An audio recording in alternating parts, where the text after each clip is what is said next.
Hi, Ginger with my thoughts for today. And today we'll be talking about China and Trump and tariffs and what could be another example of, you may have seen photos of Elon Musk wearing a red hat, not make America great again, but Trump is right about everything.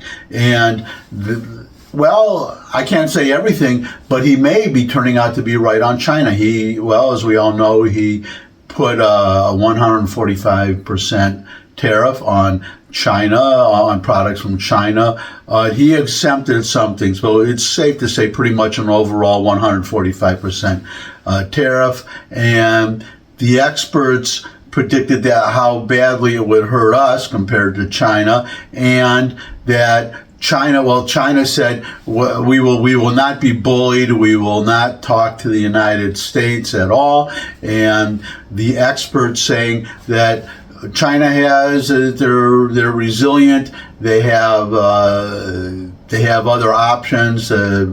One of them being, I think the main one, that they can sell their products just sell more products to Southeast Asia or to Europe, to the European Union. The European Union has said, if you try to dump your excess products on us, then we're gonna put a tariff on you too, just like Trump did, because we don't want them. And the problem that China is having, they are suffering a lot. Trump predicted this would happen, and it is happening, and it's happening a lot quicker than I would have predicted, and certainly more quickly than a lot of experts would have predicted. And we'll get to all those aspects in a moment. But first of all, to show you how much this is hurting, as I say, a picture says 1,000 words. One picture speaks 1,000 words. How many words does a video say?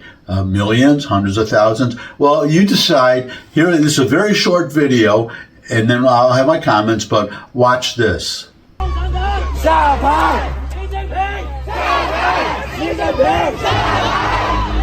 That's right. What you just saw is, I've never heard of anything like this before. I've never seen an example of this, let alone heard about it or read about it. Now, there have been protests in China before, for instance, during the COVID lockdowns, where people would go out into the streets and protest. But this is the first time where I heard the Chinese people, and remember, this is a communist totalitarian regime. Don't forget that. And they have they have social scoring and all kinds of ways to suppress their people. And you just saw Chinese citizens, ordinary Chinese, calling for Xi Jinping to step down. That shows you, that's as clear an example as you can see of how much the Chinese are being hurt by just these Trump's tariffs. And to give you further, now, how are they being hurt? Why are they being hurt? And so many examples. Now, I just mentioned, you have these products.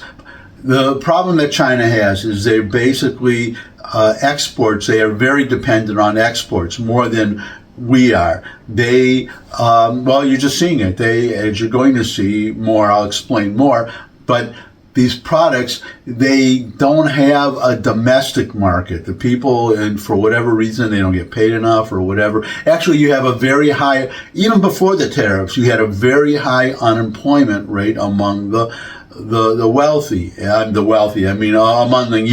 the young people, college graduates with professional degrees trying to go get jobs, and they can't get jobs. And there's actually a phrase for what's happening with the youth called lying flat, which is they just sit around all day and lay on the couch, and they don't even go out to look for work. And part of it is the culture that they're tired of being, the Chinese, the youth are always urged, go out, work, compete, make China great. And I can't say make China great again. Well, you could. China was great at one time, thousands of years ago. But so they're just lying flat. waste your time looking for work when there's no work to be had. This was even before the tariffs kicked in. Now it's getting even worse, and now you're having factory workers rioting and protesting. Well, that short video is just one example. You can go on your favorite search engine and find numerous examples, because you have these factory workers who are being laid off and they're not being paid. They're just not being paid. And the problem is now you have these products. China depends on exporting. They build, well, another problem they have, it sounds like a digression, but it's not, is a real estate, big real estate bust, because they built all these, what they call ghost cities, where the government pumped all this money and made easy loaning, lending terms to encourage building. So they went out, when they advertise, and you can't really rely on their figures anymore. In fact, their figures they're not even publishing some of their figures, such as the unemployment figures. They're not publishing them anymore. That's how bad they were, because they were, cooking the books before. Now they're not even putting out fake books. They're just not reporting. So that's another way it's getting bad. But all these apartment buildings were built, all these what they call ghost cities, because they don't have, people aren't moving into them. Because they're building many more apartments and people can move into. And then you have a lot of Chinese families, they're big savers. That's a problem that China has, is people save and they don't spend. They have a very high savings rate, and so they don't spend, but a lot of them, the way they invested their money is, well, partly in the Chinese stock market, but a lot of it real estate. Bought all these apartment buildings not to live in, but to flip them, to rent them out or to resell them, and they're stuck with all these apartments. And that's another reason why they don't have money to spend. So these products are piling up, and what do you have when you have all these products piling up and no domestic market, and you can't sell them overseas? Well,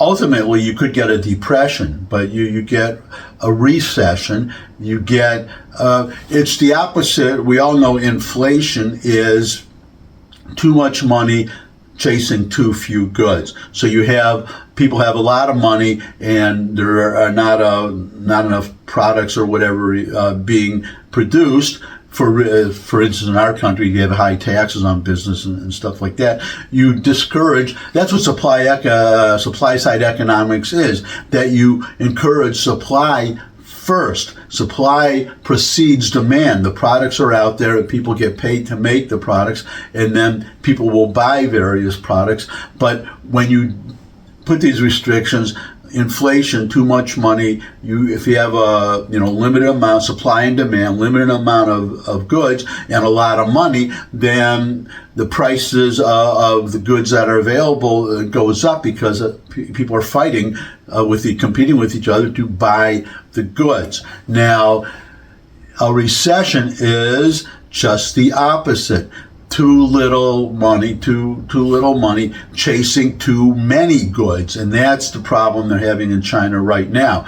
One of the problems they're having in China, which is that to which Trump's tariffs are contributing, because you have these factories producing all this stuff and products, and they're piling up. So you have a lot of products, but the Chinese are not buying them. They are not spending for various reasons. Number one, as I said, because they're big savers, but also if you have factory workers being laid off, they are not going to spend. If you have people who bought all these boondoggle, real estate investments, they're not going to spend either. So the products pile up, and what happens if you're the manufacturer of these products? Well, you lay people off, right? And then it's what you call a death spiral, because what happens, well, getting back to inflation again, what happens if you are in a high inflationary environment, when things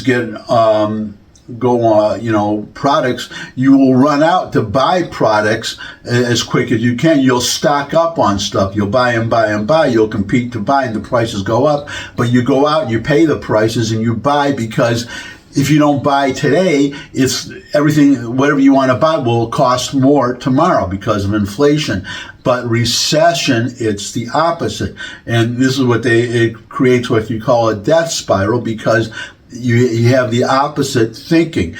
If these manufacturers have these excess products, they lower their price, they keep lowering their price to sell the products, then I say to myself, well, why should I buy? If I don't need it right away, why buy it today? I'll wait till tomorrow when it'll be cheaper, probably be cheaper, you see. And then the manufacturers, they have to keep lowering their prices to get people to buy. But then you reach a point where you're no longer making a profit. And then maybe China has to, well, that's a problem they always had, even before tariffs, before, just at the beginning, going back decades when they joined the World Trade Organization, whatever, China always subsidized certain factories and certain businesses. They don't operate like we do here. The government props up business. Why? Because they want to have a high GDP. They want everybody employed,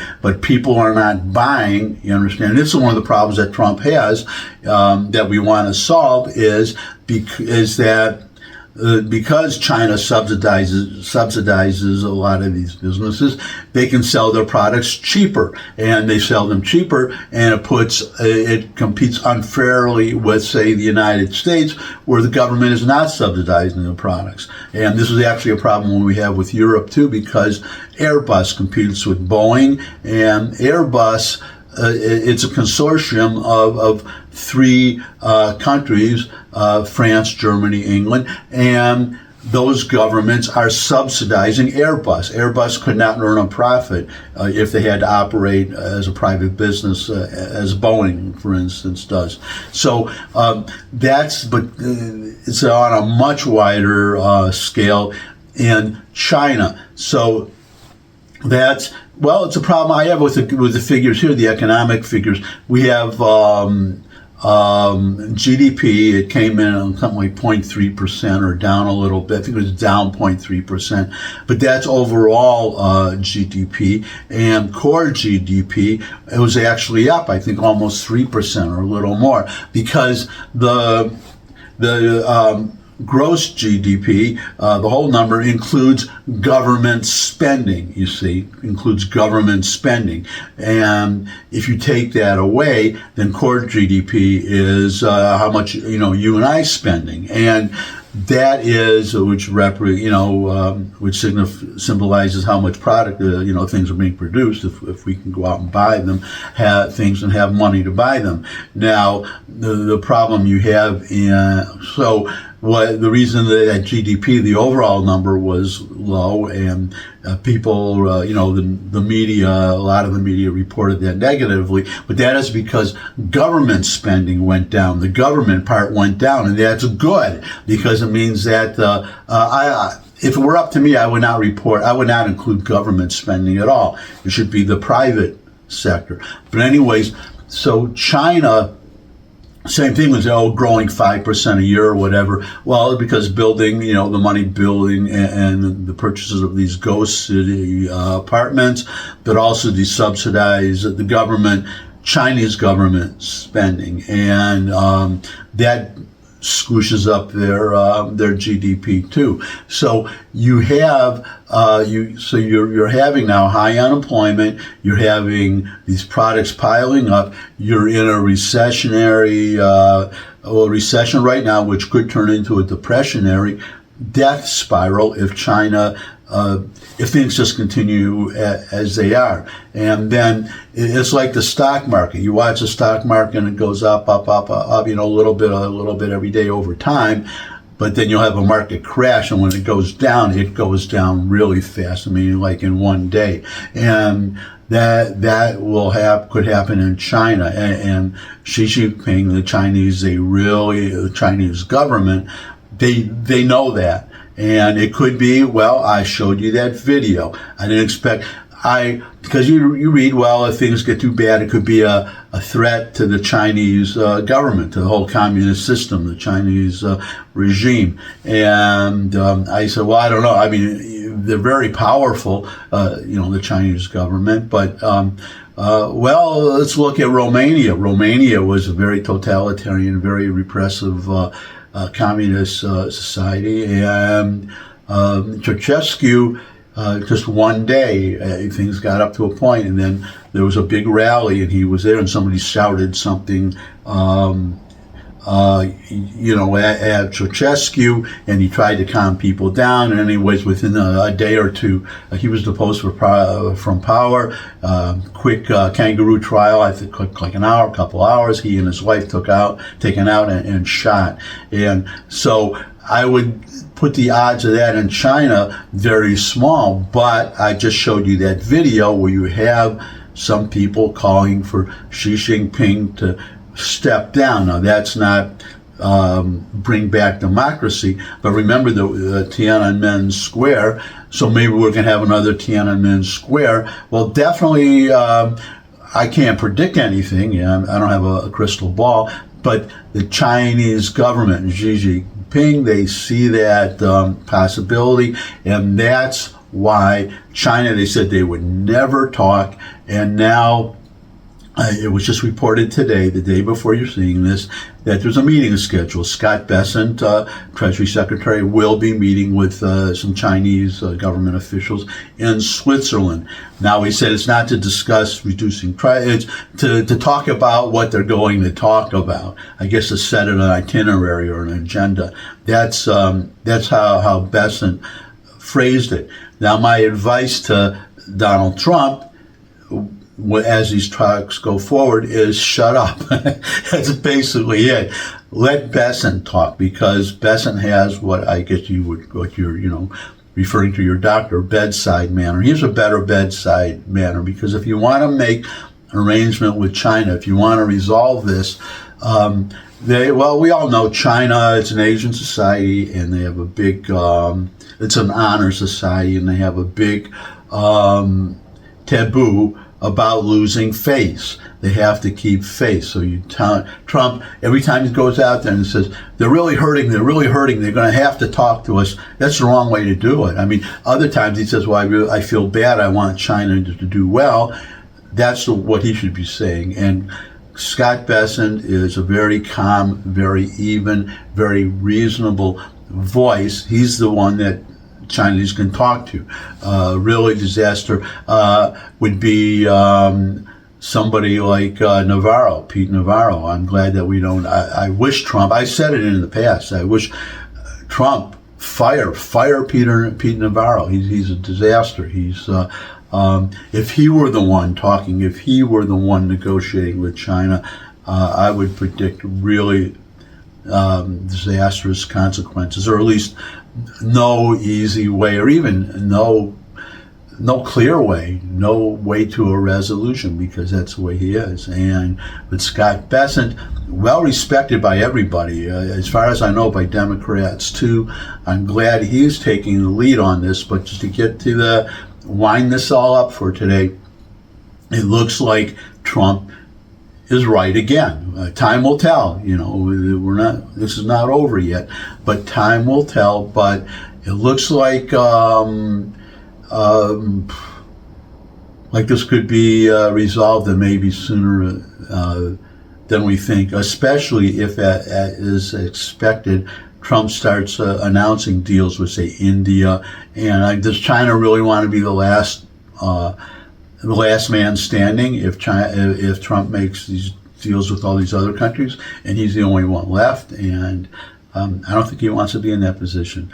So we'll see. The tricky part is to resolve this issue in a way that allows China to keep face.